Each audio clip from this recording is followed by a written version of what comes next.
Dan pemirsa, paparan terkait dengan ibadah haji akan disampaikan oleh Prihadi. Silakan Prihadi. Terima kasih Vera.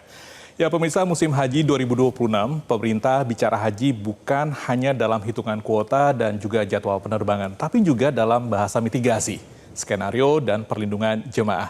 Presiden secara terbuka meminta keselamatan dan keamanan jemaah dijadikan prioritas utama. Dan Kementerian Haji menjawabnya dengan 3 hal: meningkatkan kualitas layanan, memperkuat mitigasi risiko, dan memastikan jemaah khususnya lansia dan kelompok rentan tidak berangkat sendirian, tapi benar-benar diantar oleh negara dari rumah sampai kembali ke rumah. Etlats Metro Siang hari ini dari Bandara ke Jamarat, negara mengawal jemaah haji 2026. Kita ke paparan yang pertama pemirsa. Arah kebijakan haji di tahun 2026 terang sekali. Haji yang ramah lansia, perempuan, dan disabilitas. Ini bukan sekedar tagline, tetapi diwujudkan dalam kuota khusus lansia 5% dan penekanan haji ramah lansia di manasik nasional. Dengan kata lain, sejak awal negara memilih berpihak kepada mereka yang paling rentan, memastikan mereka jemaah tetap bisa beribadah dengan aman dan nyaman. Kita ke slide berikutnya, pemirsa. Komitmen itu nggak berhenti di tataran teknis, tapi datang langsung dari puncak, dari Presiden. Dalam konferensi pers di kantor staf Presiden, Menteri Haji dan Umroh menyampaikan pesan Presiden, keselamatan dan kenyamanan dan keamanan jamaah sebagai prioritas utama. Ini yang kemudian menjadi dasar bagi semua skenario haji 2026. Dari desain layanan, penguatan petugas, sampai mitigasi di tengah konflik Timur Tengah. Lalu kita bisa melihat paparan selanjutnya. Kalau kita lihat ke lapangan pemirsa, kita paham kenapa keberpihakan itu penting. Wajah jemaah haji Indonesia hari ini adalah wajah orang tua yang menunggu antrian belasan hingga puluhan tahun. Dari sekitar 203.000 jemaah reguler Indonesia tahun ini, lebih dari 177.000 dikategorikan berusia tinggi atau beresiko tinggi, lansia atau memiliki penyakit penyerta. Angka ini bukan sekedar statistik. Di baliknya ada jemaah yang nggak fasih bahasa asing, tidak terbiasa bepergian jauh, dan tidak akrab dengan aplikasi digital.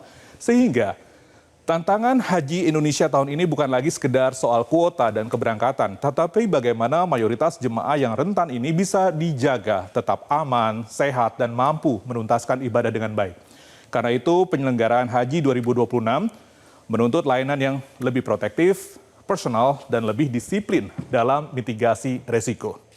Nah, karena itu pemirsa, sejak dari bandara keberangkatan, negara mencoba mengurangi beban jemaah, terutama lansia, melalui layanan fast track atau Mekah Route yang membuat proses imigrasi Saudi sudah selesai di Indonesia, sehingga mereka tidak lagi harus antri panjang saat tiba di Jeddah atau Madinah. Di embarkasi, jalur cepat, kursi roda, jalur landai, dan ruang tunggu prioritas disiapkan khusus untuk jemaah lanjut usia dan kelompok rentan. Di atas semua itu, petugas mendampingi dan menjelaskan setiap prosedur dengan cara yang sederhana dan mudah dipahami, agar jemaah yang membutuhkan bantuan lebih intensif, tetap merasa tenang, dan tidak berjalan sendirian. Dengan profil jemaah yang mayoritas lansia dan memiliki penyakit kronis, pemerintah nggak hanya menyiapkan layanan kesehatan di Tanah Suci, tapi juga mengimbau jemaah membawa tas obat pribadi dari rumah. Di dalamnya harus ada obat rutin untuk sekitar 40 hari. Obat tekanan darah misalnya diabetes, jantung, atau asam.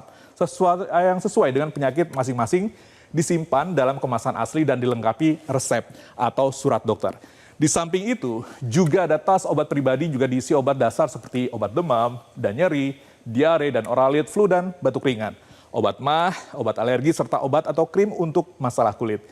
Bagi lansia, sejumlah panduan juga menyarankan membawa alat pemantau sederhana seperti glukometer, tensimeter, kemudian juga portable, ya tensimeter yang portable dan juga termometer agar kondisi kesehatan bisa diawasi sejak awal. Tas kecil ini menjadi bekal pertolongan pertama sebelum jemaah bertemu tenaga medis di tengah padatnya rangkaian ibadah. Nah, begitu mendarat di Tanah Suci, tantangan bergeser dari antre menjadi arus. Dalam 5 hari pemirsa, jutaan jemaah harus menuntaskan tawaf, syai, wukuf di Arafah, mabit di Musdalifah, dan lempar jumroh di Mina. Dengan waktu yang nyaris bersamaan, tanpa pengaturan yang rapi, pergerakan ini bisa berubah dari rangkaian ibadah menjadi banjir manusia. Di titik inilah peran negara dibutuhkan untuk membaca resiko lebih awal dan menata pergerakan jemaah sebaik mungkin. Nah, untuk mencegah hal itu terjadi, Indonesia dan otoritas Saudi memakai rem halus bernama murur dan tanazul.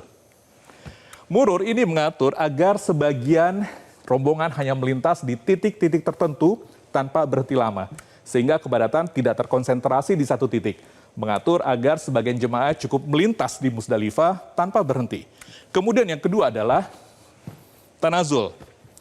Mengatur gelombang jemaah dari Mina ke Mekah, kloter demi kloter, dan di balik istilah teknis ini ada pilihan sadar bahwa negara berupaya mengelola setiap resiko dengan lebih terukur agar ibadah jemaah tetap berlangsung seaman dan setenang mungkin. Pada akhirnya, semua kebijakan itu dijalankan oleh petugas haji, petugas penyelenggara ibadah haji atau PPIH di lapangan. Ada semua desain layanan itu dijalankan oleh lebih dari 1.622 petugas yang disebar di berbagai sektor. Tugas mereka jelas, memprioritaskan layanan bagi lebih dari 177.000 jemaah beresiko tinggi, terutama lansia dan kelompok rentan. Mereka lah yang memastikan skema murur dan tanazul berjalan, sambil memantau pergerakan jemaah rentan dari titik ke titik. Dan di atas semuanya, ada satu garis merah yang harus dijaga. Pelayanan kepada jemaah harus adil, manusiawi dan bebas dari penyalahgunaan wewenang. Di sisi lain pemirsa, layanan haji kini juga makin digitalisasi, kemudahan yang harus dijembatani. Salah satunya melalui aplikasi Haji Pintar dan Nusuk. Jemaah dapat mengakses jadwal, rute transportasi, lokasi pemondokan, layanan ibadah, hingga informasi kesehatan langsung dari gawai mereka. Sistem ini diperkuat oleh kartu identitas yang ber-QR Code dan gelang haji yang wajib dipakai agar identitas serta data penting jemaah bisa dikenali dengan cepat. Namun, bagi jemaah lanjut usia yang belum terbiasa dengan aplikasi, peran petugas dan pendamping kloter tetap menjadi penopang utama layanan di lapangan. Musim Haji 2026 pemirsa mengajarkan kita bahwa tugas negara nggak berhenti pada mengirim sebanyak mungkin jemaah ke Tanah Suci. Tugas itu baru tuntas ketika jemaah bisa bergerak dengan aman, beribadah dengan tenang, dan kembali ke rumah dengan selamat. Negara yang benar-benar hadir bukan hanya yang melepas warganya menuju Mekah, tetapi yang ikut memikirkan setiap langkah kaki mereka dari bandara keberangkatan, di tengah padang Arafah, sampai kembali menjejak di ruang tamu rumah masing-masing. Saya Adi, ini Etlats, terima kasih.